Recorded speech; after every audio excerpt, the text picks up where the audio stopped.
how to price consulting services with the 3x 10x rule. And frankly, there's a few frustrations that I see in this space where the most common one is let me think about it, right? You just imagine you're on a call, you're pitching your services, and someone tells you, "Hey, let me think about it." And that's very often that kind of objection, not even objection, that kind of comment is just another way to tell you, hey, I don't have the budget for this, right?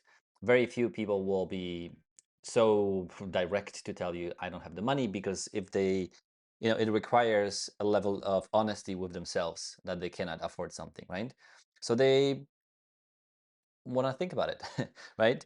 Another frustration is that um, when we pitch too low, when we price ourselves too low and we win a client, um, we start resenting those clients, right? So think about, I mean, let me know if in the comments if that has happened to you, where you pitch the client goes, yeah, let's do it, and then you end the call and like, oh damn it, I should have quoted more. I should have quoted 20%, 30%, 50% more, right?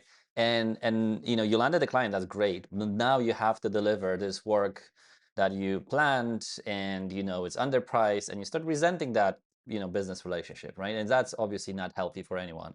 And so we end up being overworked for the price that we deliver, and nobody wants that, right? And so what we want instead, we want to have a profitable business, obviously, right? Make as much money as possible with as little work as possible. We want to build a business that's scalable, and a proper price allows us to do that. Speaking of, there's three main dials you can turn, or levers you can pull to make more money in a business. Number one is increase the price, and this is why we're talking about pricing. Number two is lower the cost, right? And number three is increase efficiency, right? So the most of my clients who come to me, we focus on increasing the prices and efficiency. Lowering costs is typically a quite easy exercise, right? But most of them are inefficient in how they deliver. But that's a different story for different video where we talk about delivery models and productizing your business.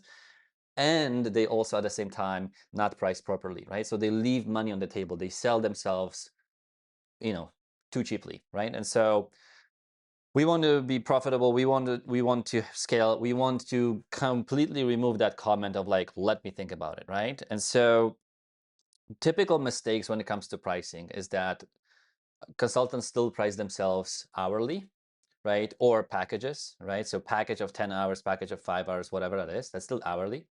And what it does, it invites this conversation about why did it take you so long, right? Or, like you're being basically punished, for penalized for doing your job, your work, faster and in a more efficient way, to a point where, as people do judge the quality of work by or through a lens of the price, right? So if you charge for something $500 versus 5,000, automatically people think that this something that costs $5,000 is of better quality. It is what it is. So I ended up doing something super crazy, if you ask me. At some point, I productized my business to a point where I was able to deliver something in just a few days versus 2 weeks. And I realized this phenomenon of like, hey, if it's too fast and too expensive, if it's too fast, they don't see the value in it, and then they see if that's too expensive. But if I matched the output, the size of the output, with the price and with the time, all of a sudden everything was fine, right? So I would deliver something in 2 days. I would have the report ready in 2 days, but I would stall delivering that to the client by another 10 days. So I would deliver the report to them 2 weeks later at a price that I quoted. Because if I quoted them 5K for 2 days of work, they would go like, hey, you charge $2,500 per day. That's the math they do in their heads, which is not good for anyone. And so going back to hourly rates, we never want a client to calculate look at our work from an hourly perspective or packages perspective. We want them to look at the price from a value perspective, right? So let's talk about what it means and how to kind of fix that, right? So you need to remember or understand that it has to work for both ends, right? So the price has to work for you. So you have to be profitable and scalable, and it has to work for a client as well. So the client has to receive a value in exchange for what they pay, right? So it's always a conversation. Am I getting at least the same amount of value as I'm spending? And obviously we want that imbalance to be in the favor of the client. So they have to feel that they are spending less money versus what they get in return, right? So if I am fixing their problem as a turnaround consultant, I come in and I charge $20,000, but I will fix their problem that is costing them now lost profits of $200,000, then obviously they are willing to pay for that, right? And so you always have to think about what, obviously, first, am I profitable? And then number two, are they getting enough value in exchange for what I'm asking? Now, if the higher the imbalance in their favor, provided that you are not imbalanced, right? So you're also priced properly, um, the easier it will be for you to get a yes. The less often you will get the let me think about it, right? And so this is where the 3x 10x rule comes into play, where you have to look at, okay, if this is my cost, am I getting at least, am I, with my price, am I getting at least 3x to 10x of that cost?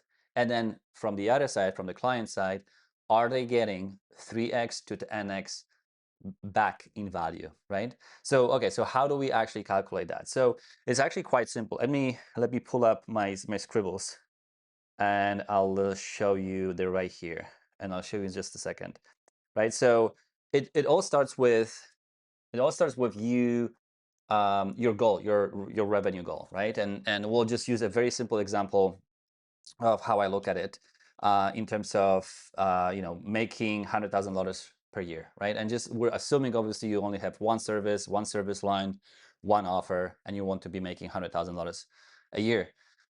What we do, let me actually put it on the screen. There you go. So what we do is, you see, this is our goal, $100,000, right? Each year has 52 weeks, right? Give or take. Um, if I'm assuming that I will work 52 weeks and I will work on average 40 hours, so 52 weeks, 40 hours per week, then that gives us $50 per week as my internal hourly rate. We're not making that hourly rate public. Like, we're not telling a client, hey, I charge $50 per hour. No, that's not what it is.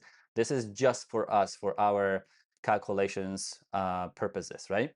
So now we take that, and as you can see, we have our side of the equation and their side of the equation. So 3x 10x rule, very simple to remember. $50, we take it here, and then, okay, the minimum, always minimum, the bottom line, the bottom is 3x. So I cannot charge less than $150 per hour, and then I need to estimate how many hours. This is an estimation. I'm estimating this project will cost me 20 hours of my time. Okay. Now, if you have done these projects in the past, fantastic. You know exactly how long it's going to take you. Great. You just do that. But if you haven't done this in the past and you're just scoping this for the first time, make an estimation, do some calculations, estimations, and then I would suggest that you add around 20% to it. Okay. So if you think it's going to take 10 hours, add 20%, so 2 more hours to the estimation, right? And then you multiply that, $150 times the hours with the estimation, a kind of buffer. The reason why we do that buffer, or we add that buffer, is that there's always something. If you scope something for the first time, there's always something. There's always something that comes up, right?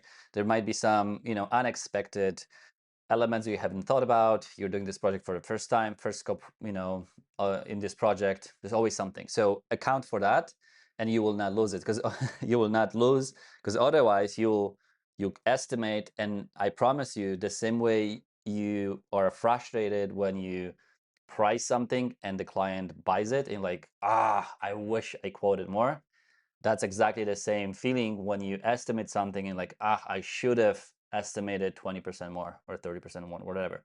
On average, I would recommend that you assume or buffer 20% on top of what you think the estimation is, right?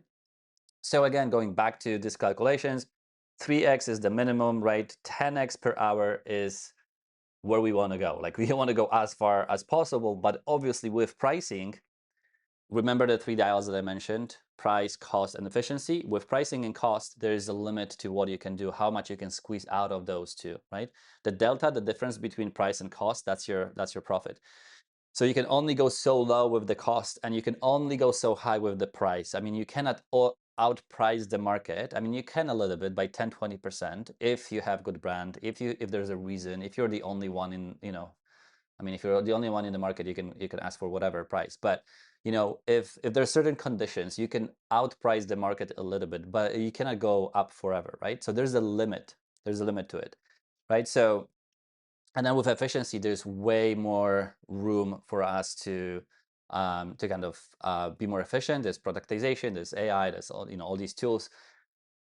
Different story for another topic, for another video. But so we want to push as much as possible. What I'm suggesting here is try to go as far as 10x of your hourly rate, right? So in this case, we're looking at 50 times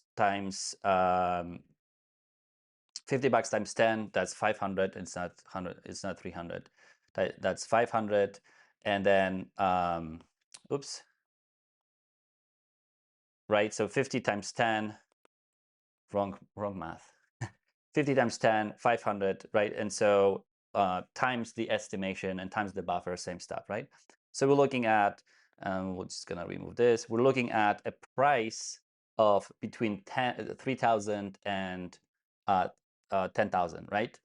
So that is your minimum for this project, and that is your maximum. I mean, if you can push more, you push more. So what happens now is that you have the price, and then what you do, you go and sense check that with the market, right? So you obviously don't want to go like, oh, $10,000 for 10 hours of work, whatever the math says.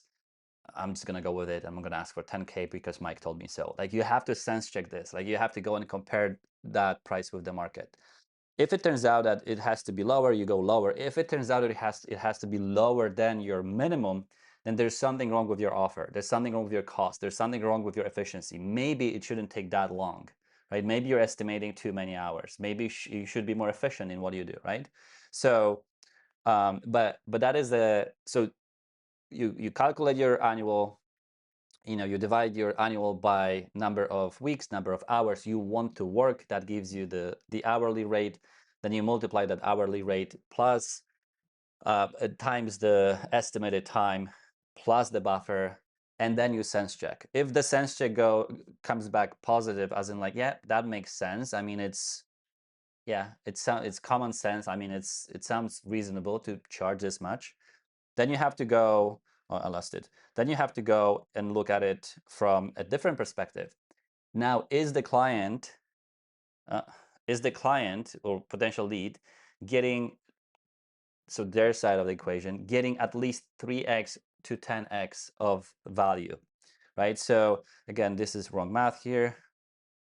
10, oops, that's gonna be 100K, right? So are they getting $9,000 in value up to $100,000 in value, right? So if your cost is 3,000, if your price is 3,000, you price it at 3,000, is the client getting at least 3x in value in return, right? Are they getting $9,000 worth of value in return? And how do you calculate the value? Well, sometimes it's easy. Like if you fix something very tangible and they're losing money and you're like, yeah, I can fix it so you don't lose the money, lost profit, if you can, kind of calculate it that way, that's great. Sometimes it's less tangible and less like it's harder to calculate that. So it's good in your prospecting discovery process to understand how much it's worth to them. So for example, if they tell you, hey, if you're like a web designer and they tell you, we need a new website because We know that our conversion rate is so low, blah, blah, blah. And if you can increase the conversion rate by 10% or 5%, whatever it is, then you can calculate, how much it is, how much value you bring to the table, provided that you increase that conversion rate, right? So you look at it from, you calculate it again. And so it's 3x of 3,000, it's 9x, right? Up to, the highest, the highest it is, the better, right? Up to, 100,000, I mean, more, if possible, right? But the 3x, 10x rule applies to both ends, right? My cost, am I getting at least 3x of my cost, preferably closer to 10? And is my client getting 3x in value times the price I'm quoting or pitching, preferably closer to 10, right? So that way, if you're closer to the 10x of your cost, so in this case, it might be on the lower end. Let's say if you pitched 3 times 10, that's going to be $30,000, right? If they're getting $30,000 in value for, spending $3,000 with you, fantastic, right?